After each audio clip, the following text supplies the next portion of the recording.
নমস্কার, শুভ সন্ধ্যা। বসুধার কথায় আপনাদের স্বাগত। আর আরেকটি কথা যেটি খুব বিশেষভাবে আমার মাথায় কয়েকদিন ধরেই আসছে, উৎসবে তো আমরা সবাই মুখর হলাম। বেশ কিছুদিন আগেই নতুন বছর গেল। তো নতুন বছর আসলে কিসের সূচনা নিয়ে আসে? সেটি কি কেবলমাত্র একটি উৎসব পালনের দিন, নাকি সেটি কোথাও গিয়ে একটি পুরনো আবরণকে ছেড়ে একটা নতুন দিগন্তের সূচনা বা নতুন কিছু আরম্ভের সূচনা?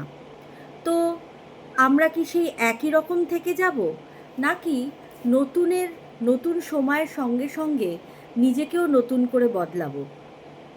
আমরা মূলত কখনো বদলাতে চাই না, কারণ বদলাতে গেলে সেখানে অনেকটা কষ্ট করতে হয়, এবং আমরা বেশিরভাগ মানুষই খুব অলস, খুব আরামপ্রিয়, এবং কোথাও গিয়ে আমরা একটা নিজস্ব কমফর্ট জোনের মধ্যে খুব ভালো ফিল করি।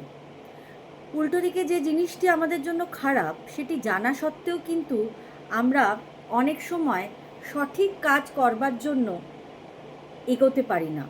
তার প্রধান অনেকগুলি কারণ থাকতে পারে, কিন্তু মূল কারণ হচ্ছে কোথাও গিয়ে আমরা সেই অভ্যস্ত হয়ে পড়ি।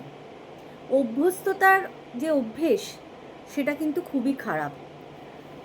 ঠাকুর অর্থাৎ শ্রীরামকৃষ্ণ পরমহংসদেব বলছেন কথামৃততে, বদ্ধজীবের সংসারী জীবের কোনো মতে হুঁশ আর হয় না। এত দুঃখ, এত দাগা পায়, এত বিপদে পড়ে, তবুও চৈতন্য হয় না। অর্থাৎ মানুষ যখন একটা মোহের মধ্যে আবিষ্ট হয়ে যায়, তখন কিন্তু সামনে সমস্ত কিছু ভুল জেনেও বা নিজে ভুল জেনেও, সেখান থেকে কষ্ট পেলেও সে কিন্তু সেখান থেকে বেরোতে চায় না বা বেরোতে পারেও না। ঠাকুর আরও বলছেন, উট কাটা ঘাস বড় ভালোবাসে, কিন্তু যত খায় মুখ দিয়ে রক্ত দরদর করে পড়ে, তবুও সেই কাটা ঘাসই খাবে, ছাড়বে না। সংসারী লোক এত শোক তাপ পায়, তবু কিছুদিনের পর যেমন তেমনি। স্ত্রী মরে গেল কি অসতী হলো, তবু আবার বিয়ে করবে। ছেলে মরে গেল, কত শোক পেলে কিছুদিন পরেই সব ভুলে গেল। সেই ছেলের মা যে শোকে অধীর হয়েছিল, আবার কিছুদিন পরে চুল বাঁধল, গয়না পরল। এরকম লোক মেয়ের বিয়েতে সর্বশ্রান্ত হয়, আবার বছরে বছরে তাদের মেয়ে ছেলেও হয়। মোকদ্দমা করে সর্বশান্ত হয়, আবার মোকদ্দমা করে। যা ছেলে হয়েছে তাদেরই খাওয়াতে পারে না, পড়াতে পারে না, ভালো ঘরে রাখতে পারে না, আবার বছরে বছরে ছেলেও হয়।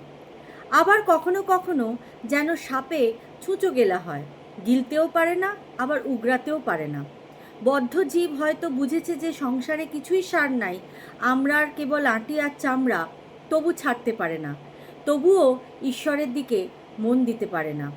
কেশব সেনের একজন আত্মীয় 50 বছর বয়স, দেখি তাস খেলছে, যেন ঈশ্বরের নাম করবার সময় হয় নাই। বদ্ধজীবের আরেকটি লক্ষণ, তাকে যদি সংসার থেকে সরিয়ে ভালো জায়গায় রাখা যায়, তাহলে হেদিয়ে হেদিয়ে মারা যাবে। বিষ্ঠার পোকা, বিষ্ঠাতেই বেশ আনন্দ, ওইটাতেই বেশ হৃষ্টপুষ্ট হয়। যদি সেই পোকাকে ভাতের হাঁড়িতে রাখো, মরে যাবে। কবে ঠাকুর এই উদাহরণ আমাদের কাছে দিয়ে গেছেন যে মানুষ মূলত অভ্যাসের দাস, এবং সে যদি জানতেও পারে যে কোনো কিছু তার জন্য ভালো নয়, ক্ষতিকারক, কিন্তু সেই নেশা, সেই অভ্যেস সে সহজে ত্যাগ করতে পারে না, কারণ সে আষ্টেপৃষ্ঠে মোহের নাগপাশে বদ্ধ হয়ে আছে। আর এই বদ্ধতাকে কাটানোর জন্যই নতুনের সূচনা।